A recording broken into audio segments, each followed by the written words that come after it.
Bismillahirrahmanirrahim. Assalamualaikum warahmatullahi wabarakatuh.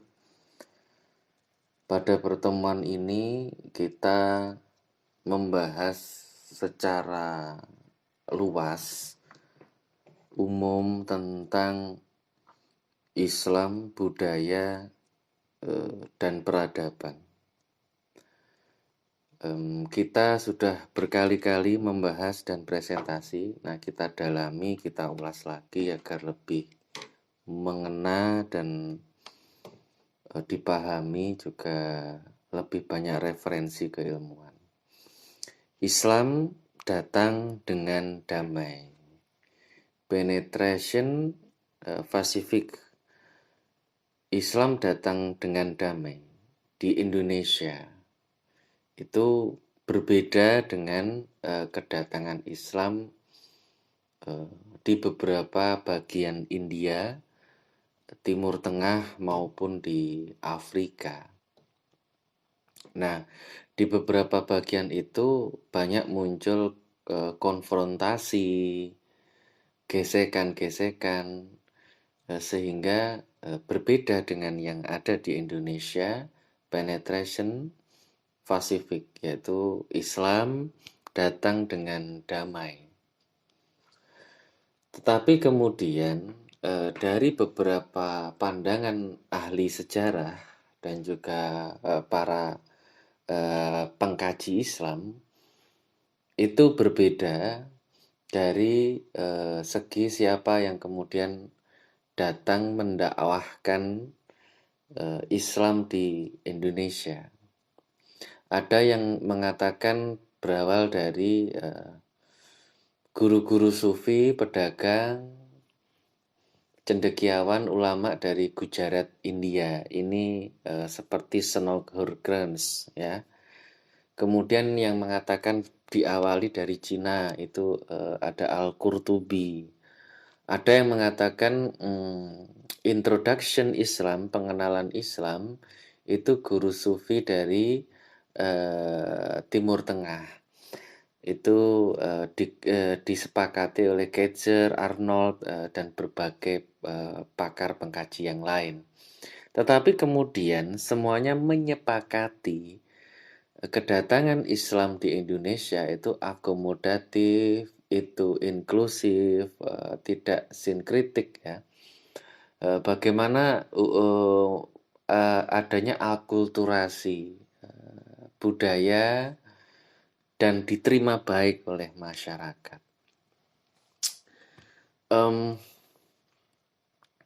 Ini terkait erat dengan teorinya Gertz, ya, dalam budaya lokal, bahwa tradisi lokal di sekitar kita itu sangat mendarah daging.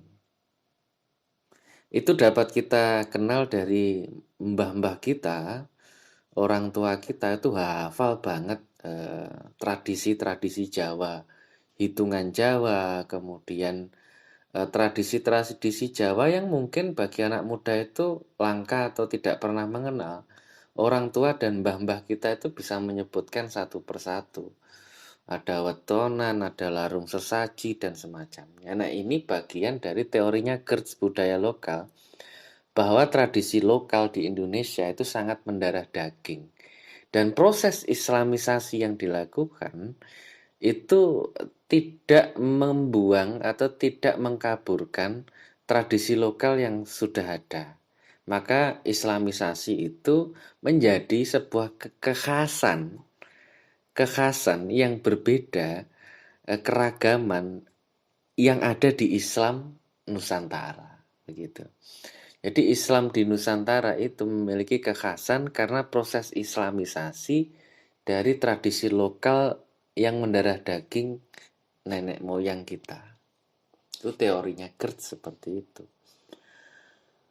Sehingga Islam lahir tidak pada dunia yang hampa budaya. Islam lahir pada dunia yang tidak hampa budaya. Jadi sebenarnya itu sudah menjawab pertanyaan, tapi akan saya ulangi lagi. Pertanyaan untuk UTS yang pertama itu 1, Coba lebih dulu mana antara budaya, ya, Islam dan peradaban? Itu kamu jawab. Lebih dulu mana dan kemudian jelaskan. Jelaskan lebih dulu mana dan kemudian hubungan dari ketiganya. Islam, budaya, dan peradaban. Saya sudah ngasih kata kunci bahwa Islam itu lahir tidak pada dunia yang saat itu hampa budaya. Ya, saya sudah ngasih kata kunci itu. Nah, teman-teman tinggal kemudian menjawab dan menjelaskannya. Oke, berikutnya.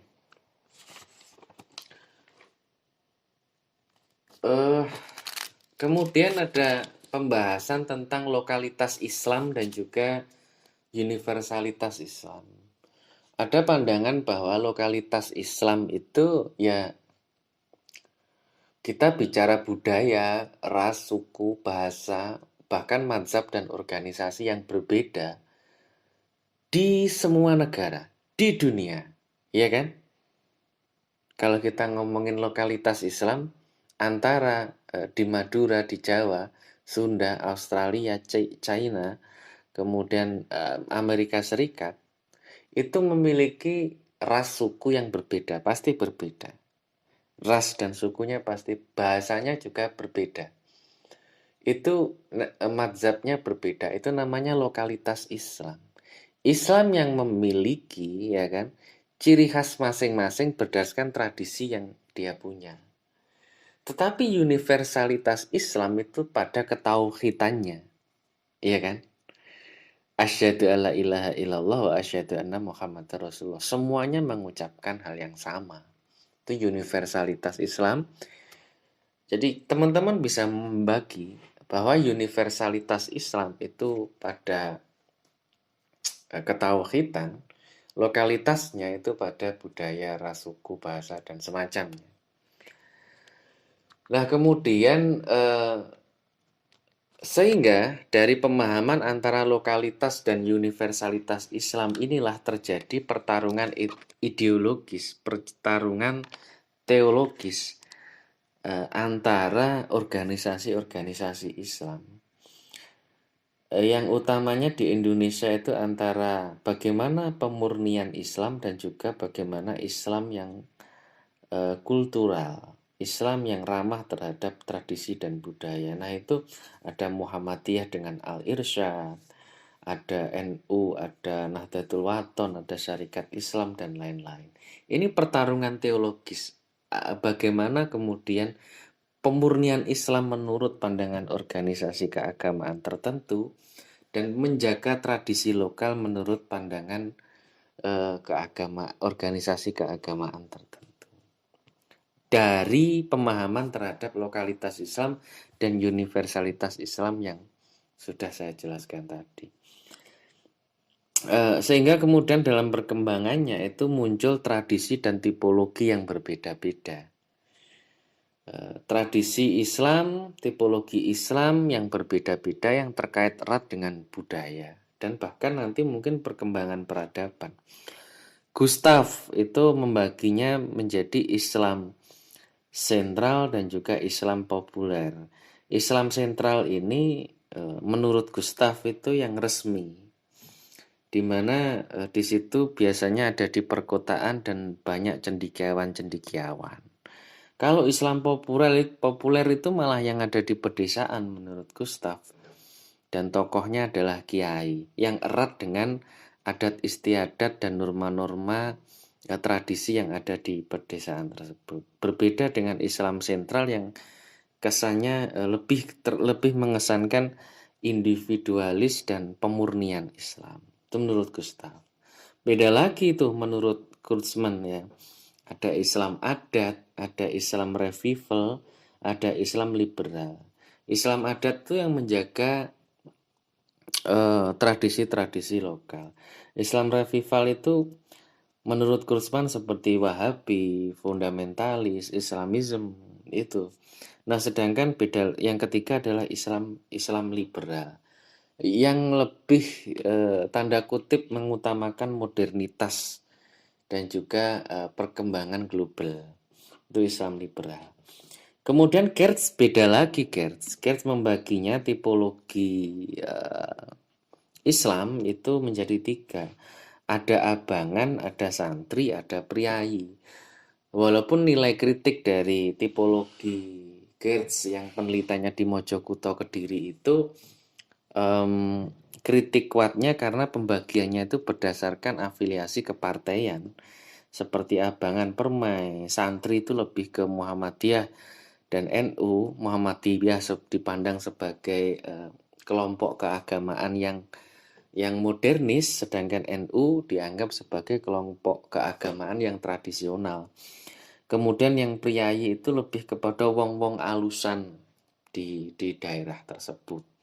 Nah ini Gertz, tapi ini juga jadi pandangan menarik untuk mengkaji para pengkaji-pengkaji Islam.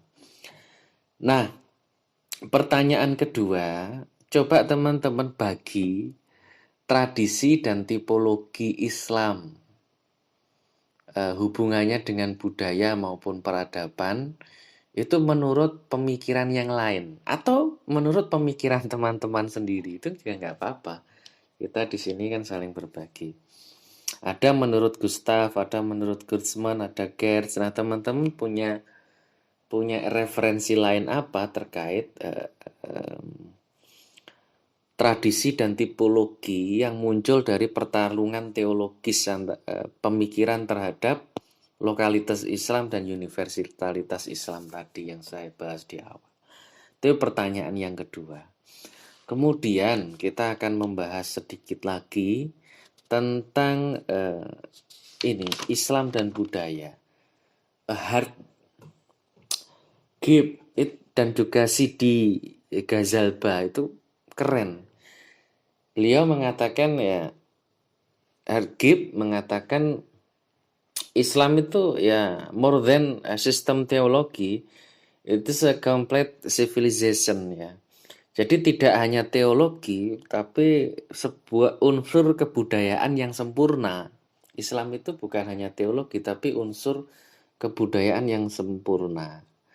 Nah, kemudian diterjemahkan juga bahwa ya ibadah mahdhoh itu urusannya dengan Allah. Sedangkan ibadah yang ghairu mahdhoh itulah yang muamalah yang membentuk secara umum kebudayaan. Nah, sehingga kemudian agama dan kebudayaan itu dianggap sama karena keduanya itu adalah nilai dan simbol. Nilai dan simbol. Alhamdulillah. Agama dan kebudayaan itu nilai dan simbol. Nilai dan simbolnya itu contohnya gini. Sholat itu simbol. Sholat itu simbol bahwa kita itu beragama Islam, ya kan? Kalau kita nggak sholat, orang tidak tahu kita beragama Islam. Jadi sholat itu simbol. Tetapi dalam sholat, simbol itu ada nilainya. Nah, contoh lagi. Sholat itu menurut bahasa kan doa sebenarnya. Tapi secara etimologi, secara terminologi, sholat itu ya takbiratul ikhram, niat takbiratul ikhram, baca surat Al-Fatihah, tertib sampai salam itu ya. Itu secara terminologi, tetapi ada juga tujuan dan nilainya, yaitu sholat tanha anil fahsya wal munkar. Jadi ada simbol, ada pengertian, ada nilai di situ. Jadi agama itu nilai dan simbol. Nah, kebudayaan pun sama. Kebudayaan itu kan cipta rasa karsa manusia yang itu merupakan simbol. Penciptaannya adalah simbol meja, cinta, kemudian perilaku, kerja keras, itu kan simbol. Nah, nilainya adalah kearifan lokal, kemanusiaan. Itu menjadi filosofis, itu menjadi nilai yang penting untuk dijaga. Sehingga dari kebudayaan itu muncullah wetonan, sawalan, larung saji, dan semacamnya. Nah, kemudian peradaban itu apa? Nah, ini saya juga bantu menjawab juga. Peradaban itu apa? Ya, peradaban kan ya budaya. Tetapi budaya yang kemudian bersentuhan dengan bahasa, bersentuhan dengan seni, bersentuhan dengan media, bersentuhan dengan teknologi yang tinggi dan terus berkembang. Ini perbedaannya jelas bahwa antara kebudayaan dan peradaban itu tadi. Ada sentuhan-sentuhan bahasa, seni, teknologi, media yang tinggi dan terus berkembang. Pertanyaan yang ketiga adalah berikan contoh. Contoh selain sholat, ya kan, contoh selain wetonan sawalan yang mencontohkan bahwa agama dan kebudayaan itu sama dari segi nilai dan juga simbol-simbolnya. Mungkin teman-teman memahami ibadah mahdoh, contoh zakat. Zakat itu simbol kan, simbol bahwa kita itu berbagi, ya kan. Tetapi di situ ada nilai apa dari zakat itu? Haji itu kan ya muter-muter Ka'bah. Simbolnya kan gitu. Orang luar agama kan lihat ya cuma muter-muter Ka'bah, tapi ada nggak nilai di situ dari haji itu? Nah, ini apakah pengorbanan, dan monggo lah teman-teman berekspresi dari mata kuliah kita. Nah, monggo PC nanti dalam bentuk drive dikumpulkan di drive atau seperti apa ya, fleksibel seenaknya lah, ringan, nanti dikumpulkan hari Jumat paling lambat jam 4 sore. Itu saja, minggu depan kita ya luring ya, luring, foto-foto, ketemu, bercanda bareng, foto-foto, meningkatkan imun gitu. Semoga berkah ilmu kita. Ya udah, gitu aja. Sehat selalu semuanya. Amin. Assalamualaikum warahmatullahi wabarakatuh.